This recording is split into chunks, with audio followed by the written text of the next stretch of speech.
నమస్తే. తెలుగు రాజ్యం సమర్పించు అలనాటి నిర్మాతలు కార్యక్రమానికి స్వాగతం. ఇప్పటికే ముగ్గురు లెజెండరీ నిర్మాతల గురించి మనం చెప్పుకోవడం జరిగింది. నాలుగో వ్యక్తి ఎవరా అని మన చరిత్రకారుడు చిల్లకట్ట శ్రీకాంత్ గారిని అడిగినప్పుడు ఒక లెజెండరీ యాక్టరు నిర్మాతగా మారిన దశ గురించి చెప్తాను అనేసి అన్నారు. ఆయన గురించి విన్నప్పుడైతే నిజంగానే చాలా ఎగ్జైట్ అయిపోయాను. ఆయన మరెవరో కాదు, మన లెజెండరీ యాక్టర్ కృష్ణంరాజు గారు. మరి నిర్మాతగా ఆయన జర్నీ ఎప్పుడు స్టార్ట్ అయింది, ఎలాంటి సినిమాల్ని మనకు అందించారు, శ్రీకాంత్ గారి మాటలోనే తెలుసుకుందాం.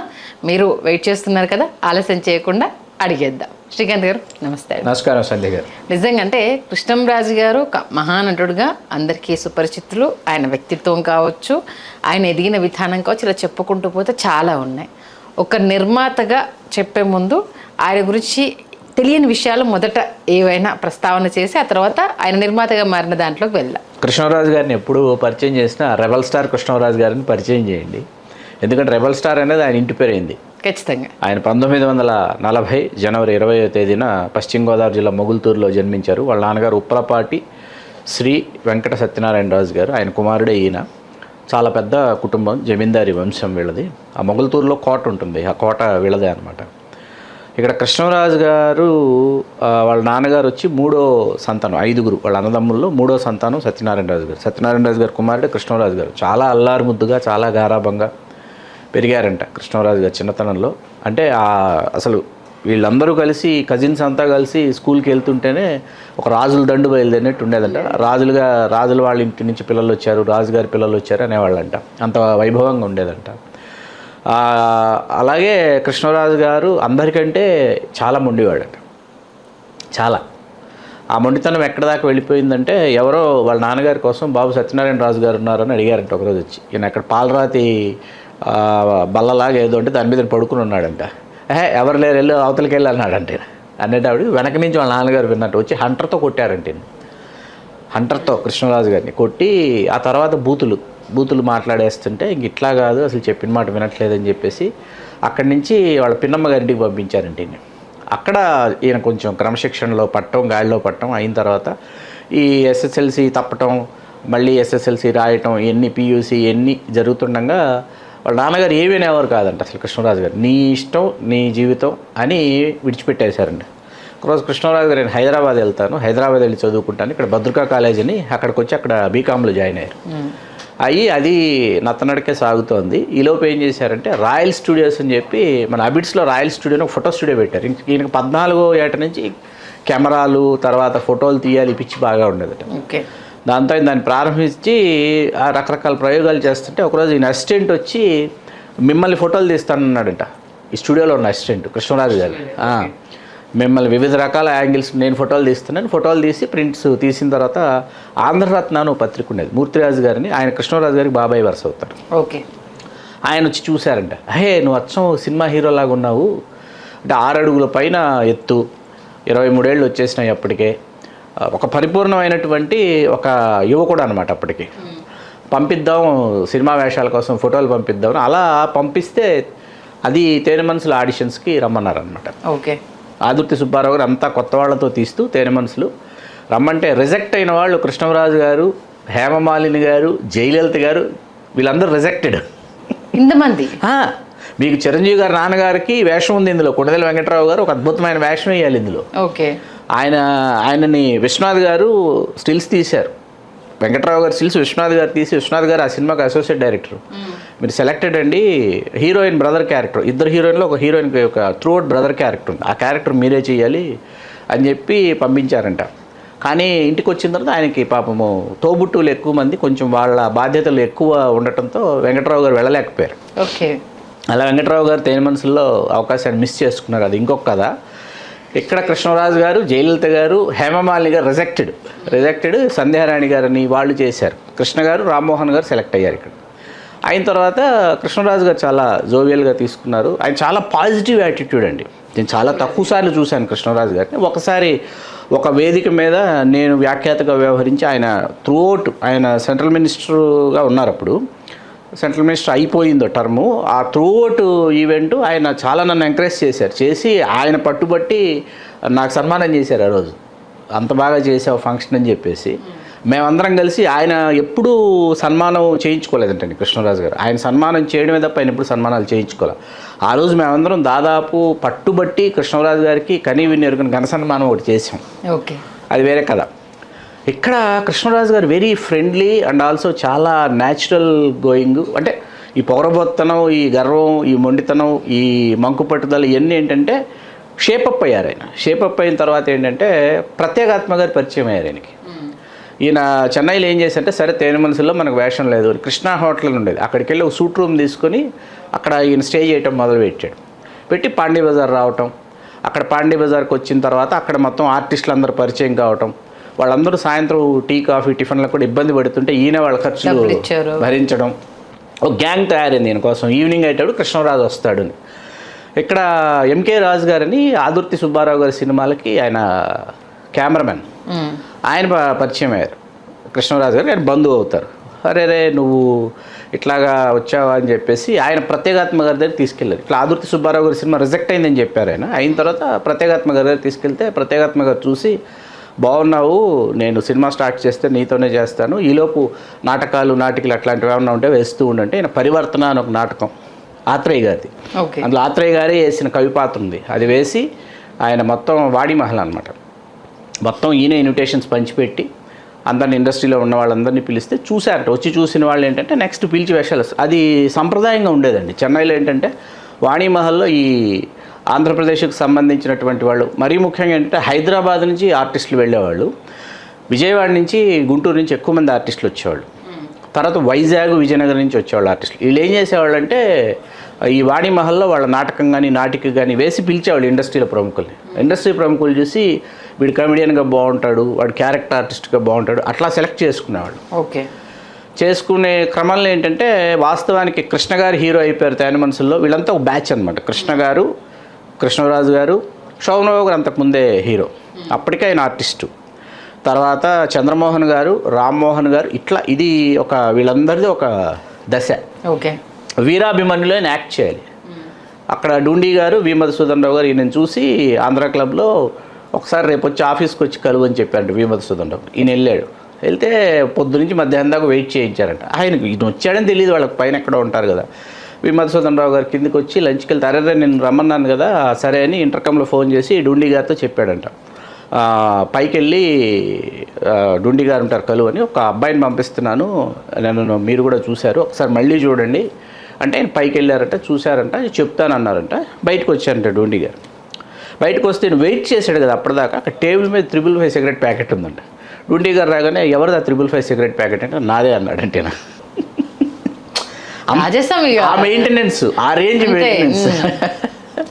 సరే డూండి గారు తల ఊపి వెళ్ళిపోయారంట. ఈయన సెలెక్ట్ కావాలి సినిమాలో, శోభనబాబు గారిని సెలెక్ట్ చేశారు. ఓకే, 94, 64, 65, ఇది 66 వరుసగా వీళ్ళందరూ హీరోలు అయిపోయారు. అయిపోయిన తర్వాత చంద్రమోహన్ గారు రంగుల రాట్నంలో పరిచయం అయ్యారు. అందులో రామ్మోహన్ కంటిన్యూ. తేనె మనసులో కృష్ణ గారి కంటే రామ్మోహన్కి ఎక్కువ పేరు వచ్చింది. రామ్మోహన్ చాలా పెద్ద హీరో అవుతాడు, ఆంధ్ర దేవానంద్ అని పిలిచేవాళ్ళు. అని కృష్ణ గారు అవరు రామ్మోహన్ అవుతారని, కానీ రివర్స్ అయిందనమాట. ఇప్పుడు కృష్ణరాజు గారు వద్ద ఈజ్ వెయిటింగ్ అనమాట. కృష్ణరాజు గారు చిలకా గోరింక అని ఒక సినిమా, కే ప్రత్యేగాత్మ గారు ఎలాగైతే నిన్ను హీరోగా నేనే ఇంట్రడ్యూస్ చేస్తానని చెప్పారు, ఆత్మ ఆర్ట్స్ అని బ్యానర్ పెట్టి కృష్ణరాజు గారి పక్కన కృష్ణకుమార్ గారి heroine, senior heroine, star heroine, అప్పటికి ఆవిడ హీరోయిన్. ఎస్వి రంగారావు గారు, అంజలీదేవి గారు సినిమాలు. సరే షూటింగ్ జరుగుతోంది, సీన్స్ తీస్తున్నారు, ఓకే జరుగుతోంది షూటింగ్ అంతా అయిపోయి ఫైనల్గా ఎస్వి రంగారావు గారి కాంబినేషన్లో ఒక ఫుల్ డే ప్లాన్ చేశారు. సీన్ పేపర్ ఆత్రేయ గారు పంపలా, ఈరోజు పంపలా, రేపు పంపలా, ఎల్లుండి పంపలేదు. ఎస్వి రంగారావు గారు ఫైర్ అయిపోతున్నారంట. ఫైనల్గా వచ్చింది సీన్ పేపర్. వచ్చిన తర్వాత ఆయన మరుసటి రోజు ఇంకో షూటింగ్కి వెళ్ళిపోవాలి. ఈవినింగ్ వచ్చిందట సీన్ పేపర్. వస్తే ఆయన చిరాకు పడుతూ వచ్చాడంట రంగారావు గారు సెట్లోకి. ఒక కొత్త కుర్రాన్ని తీసుకొచ్చారు, ఒక రోజు పట్టేన్ని ఉన్నాయి, ఎప్పుడు తీస్తారయ్యా ప్రత్యేగాత్మ, నేనేమో అవతల ఇంకో షూటింగ్కి వెళ్ళాలి. సర్లే రాత్రి తెల్లార్లు తీస్తావు, ఇంకా మార్నింగ్ ఇటు నుంచి ఎయిర్పోర్ట్కి వెళ్తానన్నాను. కృష్ణరాజు గారు each and every shot first టేక్లో ఓకే చేశారంటండి. కృష్ణరాజు గారు ఓకే. ప్రతి షాట్కి ఎస్వి రంగారావు గారు కృష్ణరాజు గారు వైపు చూస్తున్నారంట మెచ్చుకోలుగా. చూసి 2 అవర్స్లో అయిపోయిందండి మొత్తం సీన్స్. 2 అవర్స్లో అయిపోయినాయండి. ఒక రోజంతా పట్టేవి 2 అవర్స్లో అయిపోతే అసలు ఎస్వి రంగారావు గారు షాక్ అంట. రే భలేవాడి వచ్చావా నువ్వు, వెళ్ళడం చాలా బాగా చేసావు, ఎక్కడ పట్టుకొచ్చావా ప్రత్యేగాత్మ ఈ కుర్రాడిని, చాలా బాగా చేశాడు అని. మరుసటి రోజు మార్నింగ్ చెన్నై వెళ్ళారు కదా, వెళ్ళి మొత్తం చెన్నైలో అందరికీ ఎస్వి రంగారావు గారు చెప్పారంట, భలే కుర్రాడిని తీసుకొచ్చాడు ప్రత్యేగాత్మ, భలే ఉన్నాడు, భలే చేశాడు అని. సరే వీళ్ళు ప్యాకప్ అన్నీ అయిపోయి చెన్నైకి వెళ్ళే లోపు కంగ్రాచులేషన్స్ అంటే కృష్ణరాజు గారికి ఫ్రెండ్స్, తర్వాత కో ఆర్టిస్టులు, ఇంకా వేరే వాళ్ళు అందరూ రైటర్సు. అలా ఏంటి అసలు ఎందుకంటే అది ఎస్వి రంగారావు గారు చెప్పారు మీ గురించి, మామూలు విషయం కాదండి అనేటప్పటికి కృష్ణరాజు గారు షాక్ అండి. అసలు నా గురించి ఎస్వి రంగారావు గారు చెప్పడం ఏంటి అని. చిలకా గోరింక ఫ్లాప్ అయింది. రమాప్రభు గారి మొదటి సినిమా కూడా చిలకా గోరింకే. ఆ సినిమా ఫ్లాప్ అయ్యేటప్పటికి బాగా ఈయన డీలా పడిపోతే ప్రత్యేగాత్మ గారు అన్నారట, నువ్వు బాగా చేసావు, సినిమా ఆడలేదు అంతే, నువ్వు దాని గురించి వర్రీ అవ్వకుంటే. వేషాలు వస్తున్నాయి ఆయనకి 1 by 1 చేయమని అడుగుతున్నారు, కానీ ఆయన సున్నితంగా రిజెక్ట్ చేస్తున్నాడు. ఈయన చేసి ఈయన తనకు తాను విధించుకున్నటువంటి శిక్ష ఏంటంటే సిహెచ్ నారాయణరావు గారిని, తొలితరం స్టార్ హీరో అండి నాగయ్య గారు, సిహెచ్ నారాయణరావు గారు. సిహెచ్ నారాయణరావు గారికి వయసు మీద పడింది, వేషాలు తగ్గిపోయినాయి, ఆయన ఏంటంటే కంఫర్టబుల్గా అవైలబుల్గా ఉన్నారు. కృష్ణరాజు గారు ఆయన దగ్గరికి వెళ్ళి నాకు శిక్షణ ఇవ్వండి, డైలాగ్ ఎలా చెప్పాలి, ఇంకా నేను ఎలా నడవాలి, అప్పటికి హీరో అయిపోయిన తర్వాత ఎలా మాట్లాడు, నేను షేపప్ చేసుకోవాలి, నా మీద నాకు ఇంకా కాన్ఫిడెన్స్ రావాలని చెప్పి వెళ్ళారంట. అలా ఒక 6 months అయిన తర్వాత ఆయనకు నమ్మకం వచ్చిందండి, ఇంకా నేను ఏ క్యారెక్టర్నైనా చేయగలను అనేది వచ్చిన తర్వాత అప్పుడు డూండి గారు పిలిచారంట. మళ్ళీ ఏం చేస్తున్నావు, ఈ మధ్యలో చాలా సినిమాలు రిజెక్ట్ చేశాడు ఆయన. ఫ్రెండ్స్ ఈయన మీద కోప్పడిపోయేవాళ్ళు. ఈయన గురించి వాళ్ళ ఫాదర్కి లెటర్ రాశారంట, ఇలా వేషాలన్నీ తిరగొడుతున్నాడండి అంటే, వాడు ఏ నిర్ణయం తీసుకున్నా సరైన నిర్ణయం తీసుకుంటాడు, వాడి నిర్ణయమే కరెక్ట్ అన్నారంట. మళ్ళీ డూండి గారు పిలిచారు. వీరాభిమన్యులు వేషం ఇవ్వలేదుగా, ఇప్పుడు పిలిచాడు డూండి గారు. పలానా నాన్ తమిళ సినిమా రైట్స్ కొన్నాం, తెలుగులో తీస్తున్నాము, చూశానండి సినిమా బాగుంది, నన్ను ఏ క్యారెక్టర్కి అనుకుంటున్నారంటే, అదే విలన్ వేషం ఉంది కదా తమిళ్లో మనోహర్ అని ఆర్టిస్ట్ వేసాడంటే, విలనా నేను వేయనండి నేను వచ్చాడండి నాకు. స్ట్రైట్ ఫార్వర్డ్ వస్తే వెనకల వేరే మిత్రుడు ఒక ఆయన వచ్చి ఏంటి వెళ్ళిపోతున్నావు అంటే, విలన్ వేషం ఏమన్నా వెళ్ళిపోతున్నా అంటే, నీకేమన్నా అసలు ఏమన్నా అర్థమవుతుందా, డూండి గారు పిలిచి వేషం వేయి అంటే వేయనంటావా, సావిత్రి గారు వేరే ఆర్టిస్ట్ని రికమెండ్ చేశారు ఆ క్యారెక్టర్కి, అట్లాంటిది ఆయన నువ్వే వేయాలని పట్టుపట్టు కూర్చున్నాడయ్యా అంటే. ఆయన కృష్ణరాజు గారు వెళ్ళి ప్రత్యేగాత్మ గారిని అడిగారంట, విలన్ వేయమంటున్నారంటే వెయ్యి, కావాలంటే ఇండస్ట్రీలో అందరికీ మార్గదర్శులైన ఎల్వి ప్రసాద్ గారిని అంతకుముందు ఒకసారి నువ్వు కలిసావు, కావాలంటే ఎల్వి ప్రసాద్ గారిని వెళ్ళి అడుగుదామని వెళ్ళి అడిగారంట. ఆయన శివాజీ గణేషన్ 2వ సినిమాలు కూడా విలనే వేశాడు వేషం, అంత మాత్రాన హీరో కాకుండా పోయాడా, గ్యాప్ ఫిల్లర్ లాగా ఉపయోగపడుతుంది, వెయ్యి, ఆర్టిస్ట్ ఫేస్ ఎప్పుడు పబ్లిక్కి టచ్లో ఉండాలి, గ్యాప్ వచ్చింది కదా చేసే పర్లేదు అన్నట్టు. ఈయన వెళ్ళాడంట డూండి గారి దగ్గరికి వెళ్ళి ఏంటి మళ్ళీ వచ్చా అన్నాడంట, వేస్తాను ఈ విషయం కాకపోతే కండిషన్ అన్నాడంట. డూండి గారు చాలా పెద్ద ప్రొడ్యూసర్ అండి, మరి ఆయన కండిషన్ అంటే కండిషన్ అన్నాడంట. ఆయన నాకు కండిషన్ పెడతాడని. అవునండి, తమిళ్లో అతను చాలా వికటాటహాసం చేయటం, కనుబొమ్మలు పెద్దగా ఇలా చేయటం చేశాడు, వెళ్ళని క్రూడ్గా ఉంది, నాకు నచ్చలేదు, నేను చాలా పాలిష్డ్గా సెటిల్డ్గా చేస్తానంటే, అవును తెలుగుకి దాన్ని అలాగే ట్రీట్ చేద్దాం అనుకుంటున్నావు, నువ్వు మరి చేయగలవు నేను చేస్తాను అన్నాడు. హీరో ఎవరు అని అడిగాడంట, కృష్ణ హీరో అన్నారంట. కృష్ణ గారు ఈయన చాలా మంచి ఫ్రెండ్స్, ఓకే చేస్తానని చెప్పి నవ్వుకున్నారంటే సెట్లో ఇద్దరు. అయిపోయింది. వి రామచంద్రరావు గారు ఆయన డైరెక్ట్ చేశారండి సినిమా, వేసి సినిమా సూపర్ హిట్ అండి. మీరు ఇవాళ చూసినా నేనంటే నేనే సినిమా పేరు తెలుగులో. కృష్ణరాజు గారు విలని చాలా అందంగా ఉంటుంది, చాలా రాయల్గా, చాలా డిగ్నిఫైడ్గా, చాలా పాష్గా. తర్వాత ఆయనకి చాలా మంచి పాత్రలు పడ్డాయి. చాలామందికి తెలియని విషయం ఏంటంటే, కృష్ణ గారితో ఆయన 17 సినిమాలు చేశాడండి. విలన్ అవ్వచ్చు, క్యారెక్టర్ ఆర్టిస్ట్ అవ్వచ్చు, హీరోగా కలిసి ఇద్దరు కలిసి 17 సినిమాలు చేశారు. ఎవరికి సడన్గా ఇన్ని సినిమాలు చేశారని అందరూ కృష్ణ గారు శోభన్ బాబు గారు ఎక్కువ చేశారు అనుకుంటారు. కృష్ణ గారు కృష్ణరాజు గారు 17 సినిమాలు చేశారు. అప్పుడు ఈయనకి మదర్ ఇండియా హిందీ సినిమా తెలుగులో రీమేక్ చేశారు, బంగారు తల్లిని. అందులో చాలా సునీల్ దత్ క్యారెక్టర్ చేశారు. అలాగే బడిపంతులో రామారావు గారి కొడుకుగా చేశారు. ఇట్లా కొన్ని భలే అబ్బాయిలు ఒకటి, ఇవన్నీ అమ్మ మాట ఒకటి, ఇలా జీవన తరంగాలు, అసలు నంబర్ ఆఫ్ ఫిల్మ్స్, ఒక 30 ఫిల్మ్స్ ఏంటంటే ప్యాక్డ్గా చాలా బాగుంటాయి. కృష్ణరాజు గారు విలనిజము, లేకపోతే ఏమంటారు ముగ్గురు హీరోలు, నలుగురు హీరోల్లో ఒకరు, ఇట్లాంటివి. వాటిలో ఏంటంటే ఒక ఐడెంటిఫికేషన్ ఉండేదండి. ఇది తర్వాత చిరంజీవి గారికి ఇన్స్పిరేషన్.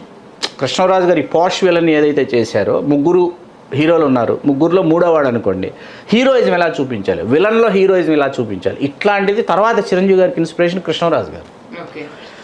అప్పుడు ఈవెన్ ఆయనలో ఒక నటుడు దాగున్నాడు, ఖచ్చితంగా షైన్ అవుతాడని ఫస్ట్ చెప్పింది కూడా కృష్ణంరాజు గారేనండి. కృష్ణరాజు గారే. పైగా చిలకా గోరింక జరుగుతున్నప్పుడు అప్పుడు కృష్ణరాజు గారు చిలకా గోరింక అయిపోయింది, లాస్ట్ షెడ్యూల్లో ఏదో జరుగుతోంది, అదే స్టూడియోలో రామారావు గారు యాక్ట్ చేస్తున్నారు. ఇంకో సెట్లో రామారావు ఉంటారు. రామారావు గారు దూరం నుంచి చూద్దామని వెళ్ళాడంటే, వెళితే ప్రొడక్షన్ వాళ్ళు చెప్తారు కదా సార్, కృష్ణరాజు గారిని అది ఆత్మ పిక్చర్స్ ప్రత్యేకరత్న గారి సినిమాలో హీరో అనేటప్పుడు రామారావు గారు లేచి నుంచి రండి బ్రదర్ కూర్చోండి అన్నాడంట.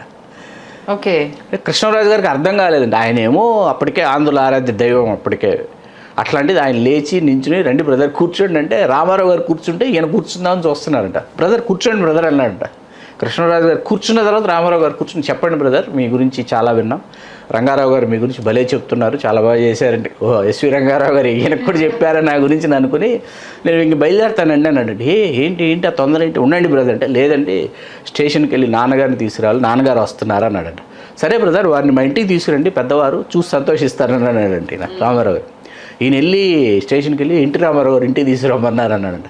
నేను రాను, నువ్వంటే నీ ఇష్ట ప్రకారం సినిమా హీరో అవ్వాలనుకున్నావు, వచ్చావు, నేను సినిమా వాళ్ళ ఇళ్ళకంతా నేను రానన్నాడట. లేదు ఎంత పెద్ద ఆయన రామారావు గారు రమ్మంటే ఇంటికి రానంటావా, పదాన్ని తీసుకెళ్ళాడు. తీసుకెళ్ళి రామారావు గారు వెయిట్ చేస్తున్నారండి ఇంటికి వెళ్ళిపోయి. డైనింగ్ టేబుల్ దగ్గర తీసుకెళ్ళి రకరకాల పిండి వంటలు అన్నీ పెట్టి కూర్చోబెట్టి, అప్పుడప్పుడు వస్తుండండి రాజుగారు, మిమ్మల్ని చూస్తుంటే మా నాన్నగారు చూస్తున్నట్టుంది అనేటప్పటికి ఆయన షాక్ అంట, కృష్ణరాజు గారి ఫాదర్. అని మీరేమి కంగారు పడకండి, మీ అబ్బాయి బాధ్యత మేము తీసుకుంటాం, మంచి లక్షణాలు ఉన్నాయి, పైకి వస్తాడనేటప్పటికి వాళ్ళ నాన్నగారు అన్నారంట. సినిమా వాళ్ళంటే ఏంటో అనుకున్నాను, ఇంత గొప్ప సంస్కారవంతులు ఉంటారని నాకు తెలియదు అని కృష్ణరాజు గారితో. అలా కృష్ణరాజు గారు ఏంటంటే ఆయన ప్రవర్తన అండి, నడవడిక, అవన్నీ చాలా, నేను కృష్ణరాజు గారిని అవార్డు ఫంక్షన్స్లో వాటిలో చూశానండి. ఆ స్మైల్ ఉండేదండి ఆయన ఫేస్లో. అవును, ఒక గ్లోతో కూడిన ఒక స్మైల్ ఉండేది. ఆ స్మైల్ ఎప్పుడూ చెదిరిపోయేది కాదు, ఎనీ టైం మీరు చూస్తే ఒక స్మైల్ ఉండేది ఆయన ఫేస్లో.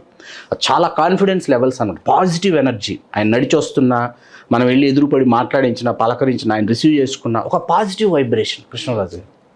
అలా కృష్ణరాజు గారు తనను తాను షేపప్ చేసుకుంటూ ఈ ఒక 50 సినిమాలు టోటల్గా చేసిన తర్వాత అప్పుడు మనం నిర్మాతగా తీస్తే కానీ నిలదొక్కుకోలేమన్న విషయం ఆయనకు అర్థమైంది. హీరో 50 సినిమాలు, 52 విలను, సపోర్టింగ్ యాక్టర్ అన్నీ చేసేసారు. జీవంత రంగాల్లో విలన్, శోభన్ బాబు గారు హీరోయిన్, విలను వాణిశ్రీ గారు హీరోయిన్. మామూలు సినిమా కాదు. ఇట్లా ఏంటంటే నంబర్ ఆఫ్ ఫిలిమ్స్ చేసిన తర్వాత ఏంటంటే ఎక్స్పీరియన్సెస్ అండి. ఆ ఎక్స్పీరియన్సెస్ ఏం చేస్తాయంటే మిమ్మల్ని ఫుల్ ప్లెడ్జ్డ్గా షేపప్ చేస్తాయి. మీరు చాలామందికి చిరంజీవి గారు 62వ సినిమా ఖైదీ అంటే ఆశ్చర్యపోతారు. 62వ సినిమా ఖైదీ అంటే అంత క్రితం ఆయన అన్ని పునాదులు వేసుకుని వచ్చాడు, ఆ పునాదుల మీద ఆయన. అట్లా ఈయనకేంటంటే 52వ సినిమా కృష్ణవేణి శరపంజర అని కన్నడ అండి, పుట్టన్న కనగల్ గారు డైరెక్ట్ చేశారు. చాలా ఎక్స్ట్రాడినరీ, తెలుగులో వాణిశ్రీ గారు అక్కడ ఆరతి గారు చేశారు. అక్కడ అది ఆవిడ రేపుకు గురై ఉంటుంది. రేపుకు గురైన తర్వాత కొంత ఆవిడ చికిత్సాలయంలో ఉంటుంది, కొంత స్థిమిత పడిన తర్వాత పెళ్లి చేస్తారు. భర్త దగ్గరికి తీసుకుపోతే ఆవిడ వైల్డ్గా రియాక్ట్ అవుతుంది. అది కథ చాలా కష్టం అసలు దాన్ని చెప్పి ఒప్పించడం. అక్కడ శరపంజరాజు అని పేరు. కావేరి అనే సాంగ్, కావేరి నదిని బేస్ చేసుకుని అక్కడ సాంగ్ చేశారు. ఇక్కడికి వచ్చేటప్పటికి కృష్ణవేణిని బట్టి కృష్ణానది, కృష్ణవేణి తెలుగింటి విరిబోని, అది పాపులర్ సాంగ్. కృష్ణవేణి అదే తెలుగింటి విరిబోని, ఆ పాట చాలా పెద్ద హిట్ సినిమా. హిట్ అవ్వడానికి ముందు ఈయన ప్రీమియర్ ఓన్లీ ఎన్టీ రామారావు గారికి వేసాడు. ఈయన కృష్ణరాజు గారు ఓన్లీ ఎన్టీ రామారావు గారికి. అంటే బాగా నెగిటివ్ టాక్ స్ప్రెడ్ అయింది. షూటింగ్ జరుగుతుండగా వి మధుసూదన్ రావు గారు డైరెక్షన్. వి మధుసూదన్ రావు గారు ఏంటంటే రీమేక్లు మాస్టర్ అని పేరు అనమాట ఆయనకి. ఎనీ రీమేక్ ఆయన తెలుగులో చేసేసి దాన్ని హిట్ కొట్టడం అనేది ఆయనకి ఒక వెన్నతో పెట్టిన విద్య లాంటిది. ప్రయోగం నాకు తెలుసు. కృష్ణవేణి చాలా పెద్ద హీరోయిన్ చనిపోతుంది. అవును, చనిపోతుంది. రామారావు గారికి వేస్తే ఇంటర్వెల్ ఇచ్చారంట. ఇంటర్వెల్ ఇచ్చి ఇంటర్వెల్లో రామారావు గారు కాఫీ తాగుతున్నారు. బ్రదర్ చాలా అద్భుతమైన సబ్జెక్ట్ బ్రదర్, చాలా ధైర్యం కావాలి ఇలాంటి సబ్జెక్ట్. అసలు ఇంటర్వ్యూలు ఎందుకు ఇచ్చారు బ్రదర్, నెక్స్ట్ ఏం జరుగుతుందో తెలుసుకోవాలని ఉంది, స్టార్ట్ చేయమనండి వెంటనే అన్నారంట. సినిమా చూసి brother cinema super hit, don't worry అని చెప్పి బ్లెస్ చేశారు. Cinema super hit. Gopikrishna movies అలా ప్రారంభమైంది. గోపీకృష్ణ మూవీస్ ఆయన ప్రారంభిస్తూ తమ్ముడు సూర్యనారాయణ రాజు గారిని, అంటే ప్రభాస్ గారి తండ్రి, ఉప్పలపాటి వీర వెంకట శ్రీపూర్ణ ప్రభాస్ రాజు గారి తండ్రి గారైన సూర్యనారాయణ రాజు గారిని కృష్ణరాజు గారు చెన్నై పిలిపించుకొని బాధ్యతలన్నీ సూర్యనారాయణ రాజు గారికి అప్పగించారు. అప్పగించి అలా కృష్ణవేణి మొదలైంది. కృష్ణరాజు గారు ఆ నిర్ణయం తీసుకోవడానికి బలమైన కారణం ఏంటంటే ఆయన పరిశీలించాడు. ఆయన హీరోగా నిలదొక్కుకోవాలి అంటే మన అభిరుచికి తగిన సినిమాలు తీయాలి, వ్యాపారాత్మకమైనటువంటి సినిమాలు తీయాలి. అట్లాగే అప్పటికి ఎన్టీ రామారావు గారు, నాగేశ్వరరావు గారు, కృష్ణ గారు వీళ్ళు ముగ్గురు ప్రొడక్షన్ హౌస్లు స్టార్ట్ చేసేసారు. స్టార్ట్ చేసి సక్సెస్ఫుల్గా దానిని అంటే హైదరాబాద్ షిఫ్ట్ అయిపోయారు. లేదు చెన్నై అండి, ఇదంతా హైదరాబాద్కి ఇంకా షిఫ్ట్ కాల. నాగేశ్వరరావు గారు ఒక్కరే హైదరాబాదు అన్నపూర్ణ స్టూడియోస్ 70s హైదరాబాద్కి నాగేశ్వరరావు గారు వచ్చి అన్నపూర్ణ స్టూడియోస్ ప్రారంభించడానికి మధ్యలో చాలా కథ ఉంది. ఓకే, అది వేరే కథ, అది ఇంకొక రోజు ఇంకొక విశ్లేషణలో చెప్పుకుందాం. ఇక్కడ ఈయన అబ్జర్వ్ చేసి అప్పటికి ఇంకా అన్నపూర్ణ స్టూడియోస్ మీరు అన్నట్టు నాగేశ్వరరావు గారు ప్రారంభించారు అన్నపూర్ణ సినీ ఎంటర్ప్రైజెస్. అందులో దుక్కిపాటి మధుసూదనరావు గారి పేరు నిర్మాతగా ఉంటుంది. దాంట్లో అక్కినేని నాగేశ్వరరావు గారు ఒక పార్ట్నర్. అది బోర్డ్ ఆఫ్ డైరెక్టర్స్ అలా ఉండేది అది సంస్థ. ఓకే, 11 మంది. దాని చైర్మన్ వచ్చేసి దుక్కిపాటి మధుసూదనరావు గారు. అట్లాంటి ఒక నిర్మాణ సంస్థ. నిర్మాతగా దుక్కిపాటి మధుసూదనరావు గారి పేరు ఉంటుంది, నాగేశ్వరరావు గారు పార్ట్నర్ అన్నమాట, అది వేరు. ఇక్కడ ఆయన పరిశీలించాడు వీళ్ళు హీరోలుగా ఎందుకు నిలదొక్కున్నారు అంటే వాళ్ళకి నచ్చిన కథని ఎన్నుకొని నచ్చిన పాత్రతో ప్రయోగాలు చేశారు. ఓకే, 1-2 బాగా ఆడకపోయి ఉండొచ్చు. కృష్ణ గారు పద్మాలయలో తీసిన మొదటి సినిమా అగ్ని పరీక్ష ఫ్లాపు. అంత మాత్రాన్ని ఏంటంటే వాళ్ళు ప్రయత్నాలు ఆపలేదు, ప్రయోగాలు ఆపలేదు, చేసుకుంటూ వెళ్ళిన తర్వాత కుదురు వస్తుంది, నిలదొక్కున్నారని చెప్పి ఆయనకు అర్థమైపోయి గోపీకృష్ణ మూవీస్ ప్రారంభించారు. తొలి సినిమా కృష్ణవేణి సూపర్ హిట్ కొట్టి హైదరాబాద్ శాంతి థియేటర్లో 100 days ఫంక్షన్ చేస్తా. చెన్నైలో ఉన్నారు రామారావు గారు. వెళ్ళి రామారావు గారిని చీఫ్ గెస్ట్కి ఇన్వైట్, ఆయనకే కదా వేశారు ఫస్ట్ ప్రీమియర్. వెళ్తే భానుమతి గారి డేటు తాతమ్మకల్ షూటింగ్ జరుగుతుంది. ఆ డేట్కి వీళ్ళు పిలిచిన డేటు, భానుమతి గారు డేటు ఒకటే డేట్ అనమాట. భానుమతి గారు షూటింగ్కి డేట్ ఇచ్చారు. రామారావు గారు ఆలోచించుకొని సాయంత్రం ఒకసారి రండి బ్రదర్ చెప్తానంటే మళ్ళీ సాయంత్రం వెళ్తే మేము వస్తున్నామన్నారంట హైదరాబాద్. అంటే మరి భానుమతి గారు షూటింగ్ ఇంకో రోజు పెట్టుకుంటాం బ్రదర్, ఫంక్షన్ మళ్ళీ చేయలేరు కదా అంటే మరి ఎవరెవరు వస్తున్నారు చెప్తే ఫ్లైట్ టికెట్లు వేస్తారంటే మీరు వేయండి మా ఖర్చులు పెట్టుకుని మా ఖర్చులతో ఫ్లైట్ టికెట్లు వేసుకుని మేము వస్తున్నామన్నాడు. ఆయన శ్రీమతి బసవరామ తారకం గారిని తీసుకుని రామారావు గారు హైదరాబాద్ వచ్చి శాంతి థియేటర్, నారాయణగూడ శాంతి థియేటర్లో ఆ శతదినోత్సవ వేడుకలో పాల్గొని ఎన్టీ రామారావు గారు కృష్ణరాజు గారి గురించి కనీ విని ఎరుగని విధంగా ఉపన్యసించి ఆశీర్వదించి అలా గోపీకృష్ణ మూవీస్ ప్రారంభమైంది. ఇక్కడ స్టార్ట్ అయ్యింది, ఎన్ని మలుపులు తిరిగింది, 50వ సినిమా, అది ఫస్ట్ సినిమాని అంత పెద్ద హిట్ అవ్వడం నిజంగా ఇంకా చాలా అద్భుతాలు ఉన్నాయి. అయితే రెండో భాగం ఉంది దీనికి, అదే అంటున్నాను. ఎందుకంటే అన్ని ఇప్పుడే చెప్పేసి చూసే వ్యూవర్ కూడా ఇంట్రెస్ట్ పోతుంది నిజంగా. ఎందుకంటే ఒక రాజసం, మామూలుగానే రెబల్ స్టార్ ఫ్యామిలీ అంటేనే రాజులు, ఆ రాజసము, ఆ లెగసీని కంటిన్యూ చేస్తూ ఉప్పలపాటి ప్రభాస్ రాజు గారి గురించి ఇంకెంత చెప్పుకున్నా తక్కువ. ఎందుకంటే తరం నుంచి వచ్చింది, ఇంకా లెగసీని కంటిన్యూ చేస్తూ యాక్టింగ్ పరంగా, క్యారెక్టర్ పరంగా, గుణం ఏంటిది, ఫ్యామిలీ హిస్టరీ పరంగా మామూలు విషయం కాదు. కాబట్టి ఇంకా బోల్డ్ అనే విషయాలు ఉంటాయి. ఇప్పటికి చెప్పిన విషయాలే చాలా అద్భుతంగా ఉన్నాయి. వ్యూవర్స్కి నాకు తెలిసి అంటే ప్రజెంట్ ఆయన మన మధ్యలో లేరు కాబట్టి దీని గురించి మరొక్కసారి గుర్తు చేసుకునే అవకాశం మా తెలుగు రాజ్యం ద్వారా మీకు కల్పించినందుకు మీకు ప్రత్యేక ధన్యవాదాలు.